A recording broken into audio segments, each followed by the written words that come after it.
7S26 Simon. This is a bit of a late one. Gonna record this, get this up, and I think that'll be it for the night. So let's go ahead and get this one recorded. So this is the challenge I did earlier. This is the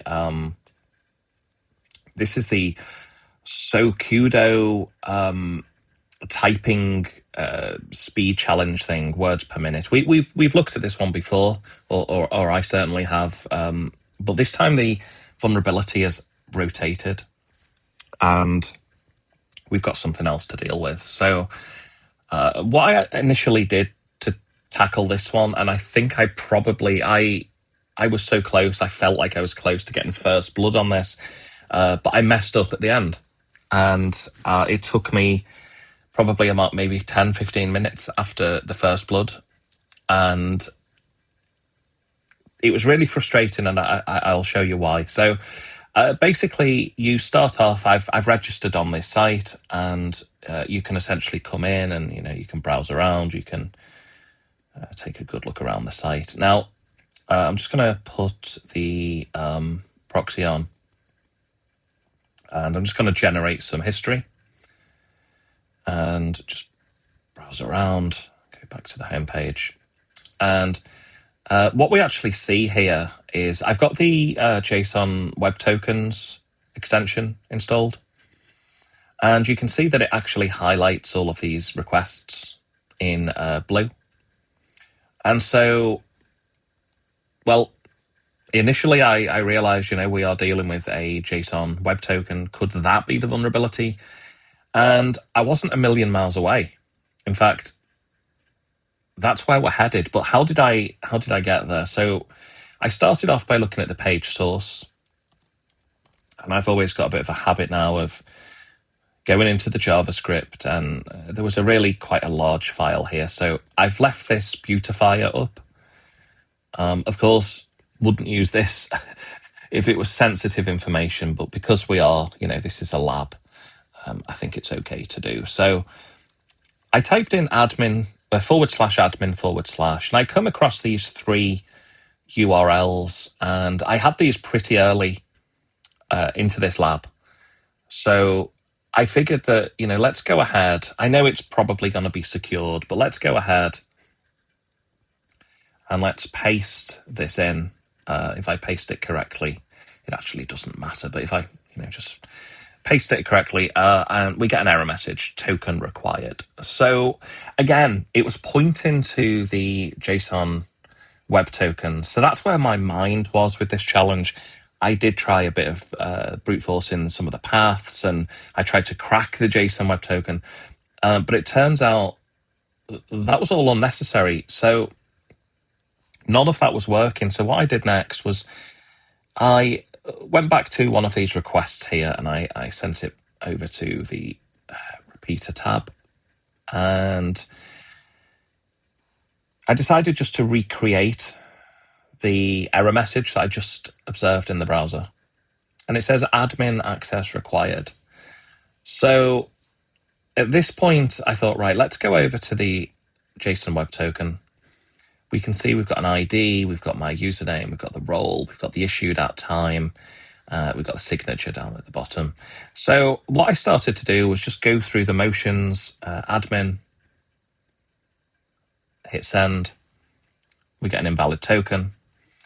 I figured, do we do a non-attack? And I did attempt that. That didn't work. And then it dawned on me that, once again, and I've seen this before on a Bugforge challenge, I think it was on the snippet challenge yesterday.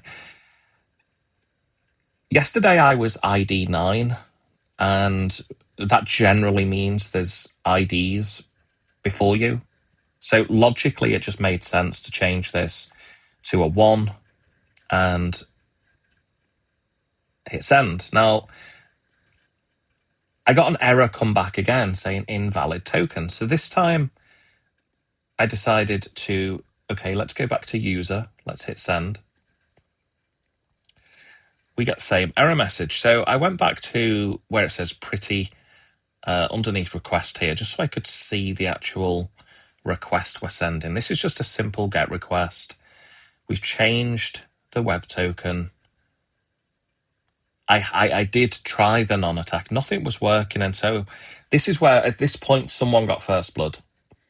And I thought, I must be close. I feel like I must be close. What could it possibly be? And so I looked again at the GET request, and it was doing a GET to this v2 domain, or v2 endpoint, sorry. And I thought, well, if v2 exists, surely v1 exists. But before I sent that, I went back into the JavaScript, and I just did a little search for v1. And as you can see, it didn't exist, and v2 did. And I thought, is this endpoint going to exist? Because it's not mentioned in the JavaScript. So I went ahead and I hit send, and as you can see, the flag appears. So we've successfully exploited it. So interestingly enough, we exploited it as the user. So it's not really relevant if you're admin or not. It doesn't really matter. It's not really checking. So the only thing it seems to be checking is this ID. It doesn't check the username. It doesn't check the role. It doesn't check the how it was signed. For example, just to prove that, I can put in another user on the site, and I can hit send, and I still get the flag. And so I think at this point I thought, right, okay, well, I've got the flag. I finished the challenge, but I just want to go back to some of these endpoints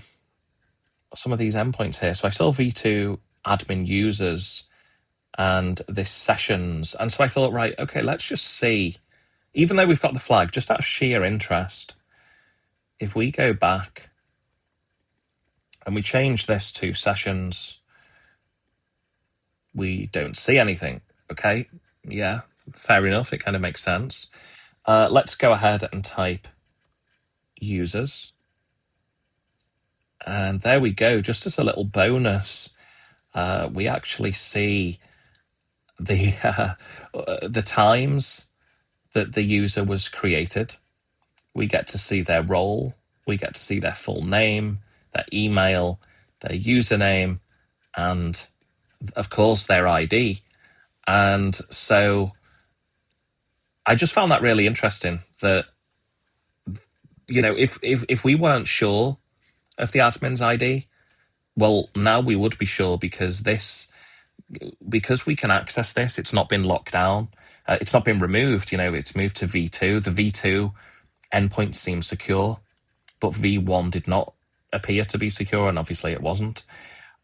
But I just found it really interesting that, if we didn't know the admin's ID, we could take a look in this file, and then we could construct our JSON web token to match the ID of admin. And of course, it would come back and allow us access to get hold of that flag. So another really interesting lab. Really enjoyed it. Hope this video has been useful. Thanks for watching, and I will see you in the next one.